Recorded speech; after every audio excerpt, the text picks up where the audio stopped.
the Digital Health Agency that is a custodian of the Digital Superhighway, and the Kenya Medical Practitioners and Dentists Council, together with their colleagues, the Clinical Council, who are the regulators.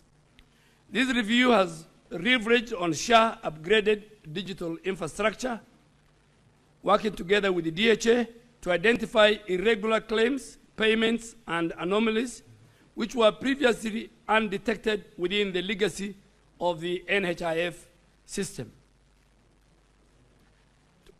The first one is on financial exposure.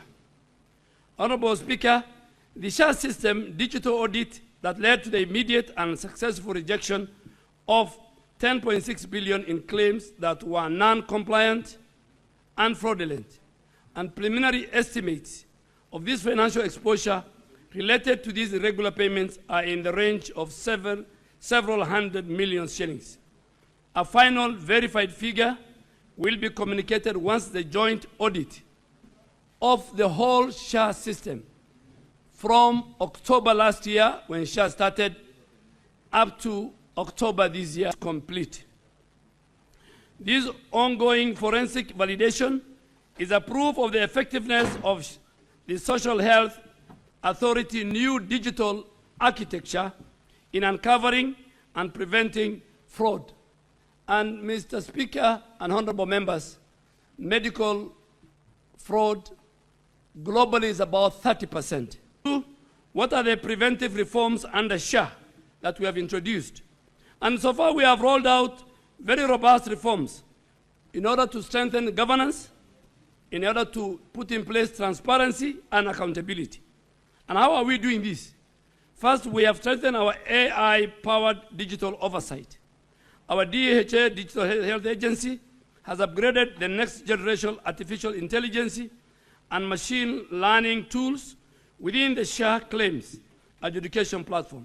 This system, Mr. Speaker, detects abnormal claim patterns. It detects inflated bills. It detects duplicate submission in real time. And this is what we call automated pattern recognition. Secondly, we have digital identity verification. The system links each claim to a biometrically verified beneficiaries, ensuring that only legitimate patients and providers are reimbursed, hence safeguarding the public money.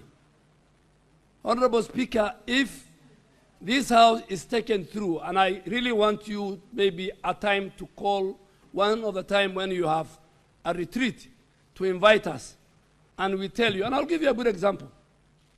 Honorable Speaker, when a child is born, when a delivery takes place in a health center, one of the critical documents that the Social Health Authority will require, apart from the claim form, is called birth notification.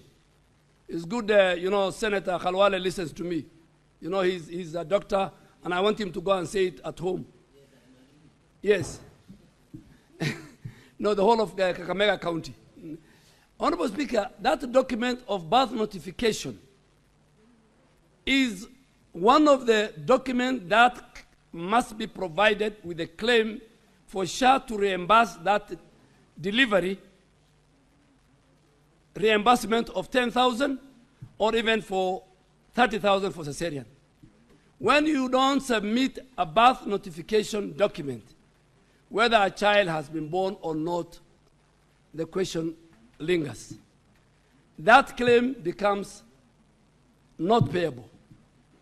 For example, again, and I am sure Dr. Khalwale and many doctors in the House will agree with me, if you perform surgery, any procedure, and you want to do a claim, and the claim form is a legal document, and you have not attached theater notes, SHA will not pay you. Because that is not an evidence that even a surgery has taken place within a theater. But more importantly, we have discovered, even against the WHO rules, a facility